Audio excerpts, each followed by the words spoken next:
Hello people, what is going on? Welcome back to the channel. This is Sorin and we have a brand new video, actually a brand new Easter egg from Wargaming, Intercepted Call. Let's watch it and let's see what it's all about. Good day, Frankie's Cars and Vans. How can I help you? Yeah, right. I want to ask if you might have something a bit tough. Something that, can take a hit or two. Alright. Would that be a van or something bigger? Nah, something much bigger, mate. Well, I might have just the thing, but I could cop a flower pot if the old bill found out. What's that all Well, about? here with it. Come on, give us details. Well, this one's an heavy piece of gear, a little over 30 tons. 30 It can tons, still pull alright. its There weight are some down the vehicles. streets. You can get this baby to over 50 clicks an hour. 50 kilometers an Stop hour that top then. speed? Give me the juicy tea. What's the DPM like? Over 2,400, mate. And that's before modification. That's a tiny stir, most An likely. Alpha, 390. Nah, that's got my attention. Ah, crap. I've got to fly. When can I come in for a quick butcher's? I can show it off next Thursday. Come round. Alright, so next Thursday And I is gonna promise you won't be be the next disappointed. date. I'm looking for... And next Thursday is gonna be, if you ask me right now, I actually don't know. Let me actually double check for that. Next Thursday is gonna be the January the 11th. That's when probably the new black market is gonna come into the game. And if you look at the video over here, you can see over here Nomad, which is pretty much the new name for a tank. And that is the one and only the Nomad Charioteer. And if you're asking why I'm looking at the objects 452K and the BZ72-1, it's because they are played right now on the battlefield and they are super tested. So I was wondering which one of them is gonna make it in World of Tanks assembly shop or as what's called as an assembly shop, or actually no, as an assembly shop and Clan Wars reward. So I still need to do my research before I make a video about those. But the brand new vehicle is gonna be the Nomad Charioteer, which is a premium vehicle, and obviously you're gonna have a 3D style just like we had last year for the T832 or the T32M, if some people like to call it that way. But this vehicle, if you look at the statistics, it's a copy paste of the Charioteer. I mean, like, it's exactly a Charioteer that can make more credits, and it's going to be probably available for the battle pass, or other than that, probably like a marathon or assembly shop or something like that. But on the 11th of January 2024, we're actually going to take a look and see what is this vehicle all about. But talking about the Charioteer itself, actually let's see if it has something different about the Nomad, because we're going to take a look at the Nomad. 2400 DPM ticks the box. Does it go over 50 km an hour? Yeah, it does. Is it over 30 ton? Where's actually the how heavy is the vehicle? I cannot see it right now, but it should be somewhere around here. Actually, max load, yeah, it's over 30 ton. Actually, no, that's actually the weight of the vehicle. So pretty much we're gonna have Charioteer Premium, and if you ask me, the Charioteer is not a half bad tank, even though you have the worst dispersion in World of Tanks. If you're stationary, you have a fully rotatable turret, you have 10 years gun depression, really nice penetration on your APCRs.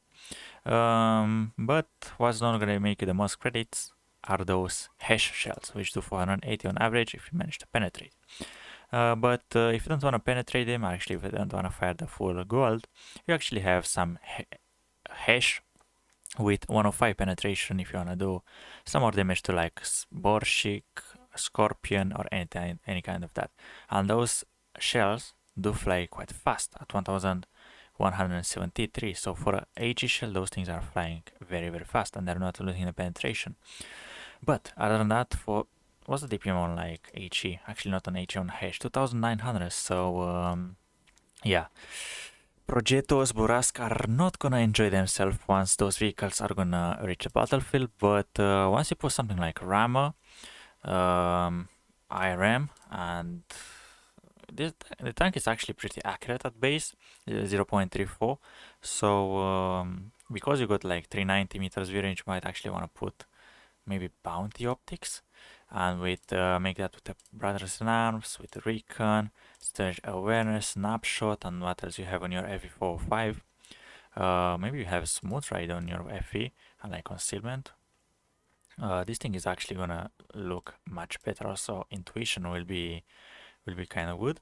And yeah, look at that. Without any food, you are gonna go up to 449 meters.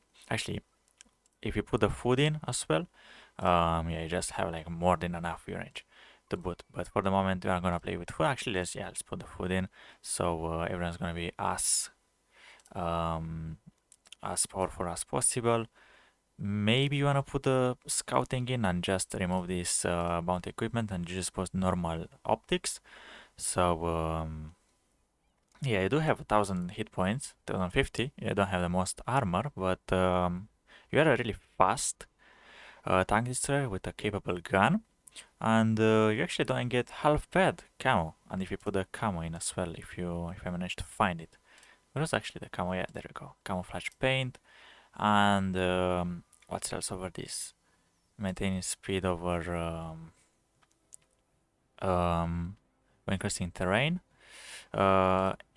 Better accuracy, and on top of that, what do you gonna put? Plus two view range, and that's more than enough view range to help yourself. Keep that in mind, you don't have the most gun depression over the rear. At some point you get like minus 5 degrees over here. So yeah, just a vehicle that we already have in the game. It's free for everyone to to play right now and check it out before you want to purchase it. But in my opinion, it's a decent vehicle. I mean, some people might argue it's going to be better than a Scorpion, but obviously it doesn't hit as hard. But yeah, you do have that 50 km/h top speed, which you might actually want to put a turbocharger in just to go. Actually, no, don't want to put a camo, you want to put a turbocharger in. And you can go actually to 56, which is not half bad, but keep in mind that your dispersion are gonna be big. But once you're in position and you don't need to travel that much, you're actually gonna be Gucci. But yeah, there is nothing else to mention about this vehicle. It's just the shell cost is really high for a 105mm, and of course it's a 105mm, you cannot overmatch 35mm plates, and on top of that 1478 meters shell velocity is gonna be really good for sniping, whereas Scorpion G or SC-130 PM are not gonna be able to snipe at long distances. So so yeah, that's gonna be all the video about the Charioteer Nomad. I'll take a look and see what's going on next week.